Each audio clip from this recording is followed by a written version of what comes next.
7 keajaiban saat Perang Gaza berlangsung.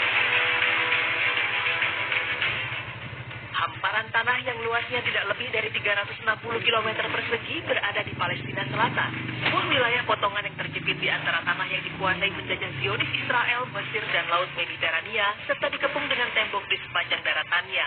Itulah wilayah yang saat ini kita kenal sebagai Gaza. Sudah lama Israel bernafsu menguasai wilayah ini, namun jangankan menguasai, untuk bisa masuk ke dalamnya saja Israel tidak mampu. Sudah banyak cara yang mereka lakukan untuk menundukkan kota kecil ini.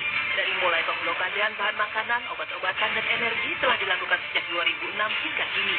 Dan yang kita semua tahu bahwa mereka juga melakukan serangan habis-habisan ke wilayah ini dengan mengguyurkan ratusan ton bom dan mengerahkan semua kekuatan hingga pasukan cadangannya. Namun sekali lagi negara yang tergolong memiliki militer terkuat di dunia ini harus mundur dari Gaza. Di atas kertas, kemampuan senjata AK-47, roket anti-tank RPG, ranjau, serta beberapa jenis roket buatan lokal yang biasa dipakai para mujahidin Palestina tidak akan mampu menghadapi pasukan Israel yang didukung tank Merkava yang dikenal terhebat di dunia. Apalagi menghadapi pesawat tempur canggih F-16, elit tempur Apache, serta ribuan ton bom canggih buatan Amerika Serikat. Namun pemirsa, pernahkah kita berpikir kekuatan apakah yang bisa membantu para mujahidin sehingga mampu bertahan dari serangan bangsa dan kaum penjajah tersebut, walau hanya dengan berbekal senjata-senjata kuno? Pemirsa, inilah berita Islami masa kini yang akan mengupas 7 kisah keajaiban yang diberi Allah SWT dari kejadian serangan Israel yang dilancarkan ke Gaza.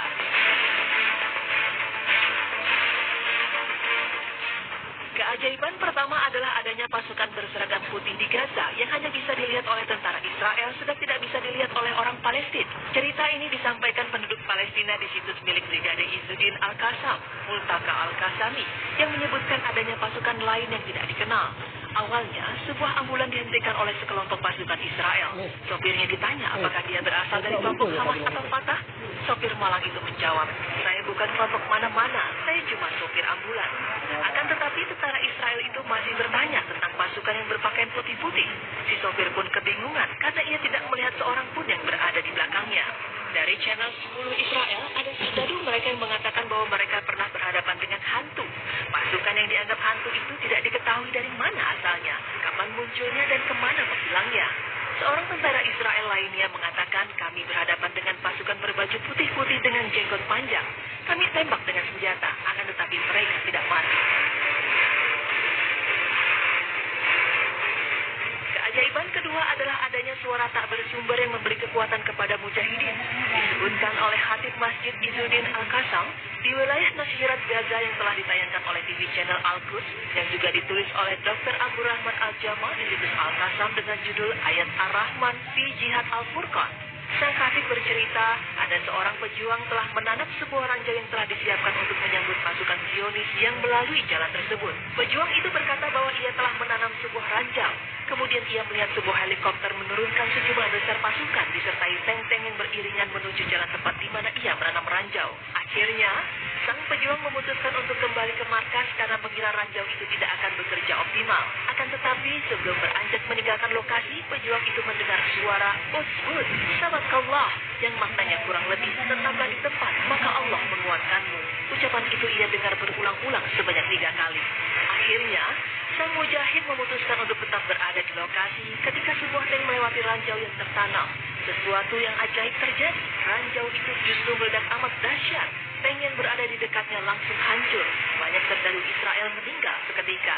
Sebagian dari mereka harus diangkut oleh helikopter, sedangkan yang diri dalam keadaan selamat. Keajaiban yang ketiga adalah meski ranjau sudah meledak, namun ia tetap utuh seperti belum diledakkan. Ini terjadi di Gaza Selatan, tepatnya di daerah Ain Mal-Roha. Saat itu para mujahidin sedang memasang ranjau. Di saat mengulur kabel, tiba-tiba sebuah pesawat mata-mata Israel memergoki mereka. Bom pun langsung jatuh ke lokasi itu. Untunglah para mujahidin selamat.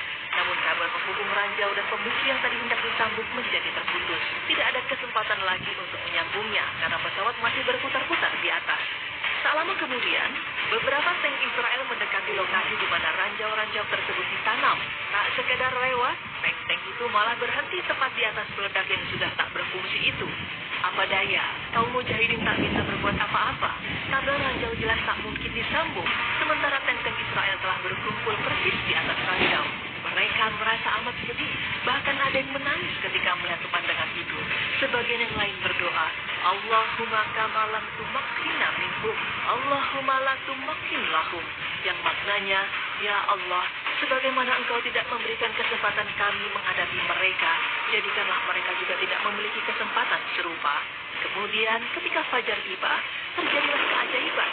Terdengar ledakan dahsyat persis di lokasi penanaman ranjau yang tadinya tak berfungsi. Para mujahidin segera melihat lokasi ledakan. Sungguh aneh, ternyata seluruh ranjau yang telah mereka tanam itu masih utuh. Lalu dari manakah datangnya ledakan tersebut? Wallahu a'lam.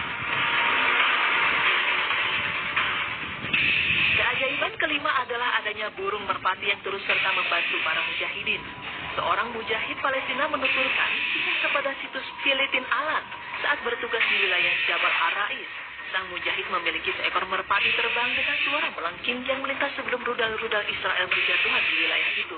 Para mujahidin yang juga melihat merpati itu langsung menangkap adanya isyarat yang ingin disampaikan sang merpati. Begitu merpati itu melintas, para mujahidin langsung berlindung di tempat persembunyian mereka. Ternyata dugaan mereka benar. Selang beberapa saat kemudian, bom-bom Israel datang menghujam. Syukurlah para mujahidin itu pun selamat. Keajaiban yang kelima adalah adanya kabut yang juga membantu para mujahidin. Kisah menarik ini disampaikan oleh Komandan Lapangan Al-Qassam di kamp pengungsian Ashirat setelah usai salat zuhur di Masjid Al-Qassam. Saat itu, sekelompok mujahidin yang melakukan ribat di Tal Ajul terkepung oleh tank-tank Israel dan pasukan khusus Amerika. Dari atas, pesawat mata-mata terus mengawasi. Di saat itu, posisi para mujahidin terjepit. Kabut tebal tiba-tiba turun di malam itu. Kabut itu telah menutupi pandangan mata tentara Israel dan membantu pasukan mujahidin keluar dari kepungan. Kasus serupa diceritakan oleh Abu Ubaidah, salah satu pemimpin lapangan Al-Qassam. Sebagaimana ditulis di almasrian.com, ia bercerita bagaimana kabut tebal tiba-tiba turun dan membantu para mujahidin untuk melakukan serangan. Awalnya, pasukan mujahidin tengah menunggu waktu yang tepat untuk mendekati tank-tank tentara Israel guna meledakkannya. Abu Ubaidah berkata, tak lupa kami berdoa kepada Allah agar dimudahkan untuk melakukan serangan ini. Tiba-tiba turunlah kabut tebal di tempat tersebut. Pasukan mujahidin segera bergerak menyelinap di antara tank-tank, menanam ranjau-ranjau di dekatnya, dan segera meninggalkan lokasi tanpa diketahui pesawat mata-mata yang memenuhi langit Gaza. 5 tentara Israel tewas di tempat, dan puluhan lainnya luka-luka setelah ranjau-ranjau itu meledak. Keajaiban yang keenam adalah selamatnya nyawa seorang pemuda karena Al-Quran. Cerita ini bermula ketika salah seorang pejuang yang menderita luka memasuki rumah sakit Al-Shifa. Seorang dokter yang memeriksanya kaget ketika mengetahui ada sepotong proyektil peluru bersarang di sabuk pejuang tersebut. Yang membuat ia sangat kaget adalah timah panas itu gagal menembus jantung sang pejuang karena terhalang oleh sebuah buku doa dan mushaf Al-Quran yang selalu berada di sabuk sang pejuang. Buku kumpulan doa itu berlobang, namun hanya pada sampulnya saja yang rusak. Kisah ini disaksikan sendiri oleh Dr. Hisham Az-Zahra dan diceritakannya saat festival Ikatan Dokter Yordan. Dr. Hisham juga memperlihatkan bukti berupa sebuah proyektil peluru, mushaf Al-Quran serta buku kumpulan doa-doa berjudul Hisnul Muslim yang menahan peluru tersebut. Subhanallah. Keajaiban yang ketujuh adalah terbunuh 1.000 jiwa, lahir 3.000 jiwa. Seperti ungkapan hilang 1 tumbuh 1.000. Sepertinya ungkapan ini cocok disematkan kepada penduduk Gaza. Kesedihan rakyat Gaza atas hilangnya nyawa 1.412 putra-putrinya terobati dengan lahirnya 3.700 bayi selama 22 hari gempuran Israel terhadap kota kecil ini. Hamam Hisham, Direktur Dinas Hubungan Sosial dalam Kementerian Kesehatan Pemerintahan Gaza menyatakan bahwa dalam 22 hari 3.700 bayi lahir di Gaza. Ia mengungkapkan mereka lahir antara tanggal 27 Desember 2008 hingga 17 Januari 2009. Ketika itu melakukan serangan yang menyebabkan meninggalnya 1.412 rakyat Gaza yang mayoritas wanita dan anak-anak. Bulan Januari 2009 tercatat sebagai angka kelahiran tertinggi dibanding bulan-bulan sebelumnya. Setiap tahun 50.000 kasus kelahiran tercatat di Gaza. Dan dalam 1 bulan tercatat 3.000 hingga 4.000 kelahiran. Akan tetapi di masa serangan Israel 22 hari telah tercatat 3.300 kelahiran. Dan pada sisa bulan Januari tercatat 1.300 kelahiran. Berarti dalam bulan Januari terjadi peningkatan kelahiran hingga 1.000 kasus. Rasio antara kematian dan kelahiran di Gaza memang tidak sama. Angka kelahiran mencapai 50.000 tiap tahun, sedang kematian mencapai 5.000. Oleh karena itu Israel sengaja membunuh para wanita dan anak-anak untuk menghapus masa depan Gaza. Sebanyak 400 anak dan 110 wanita telah dibunuh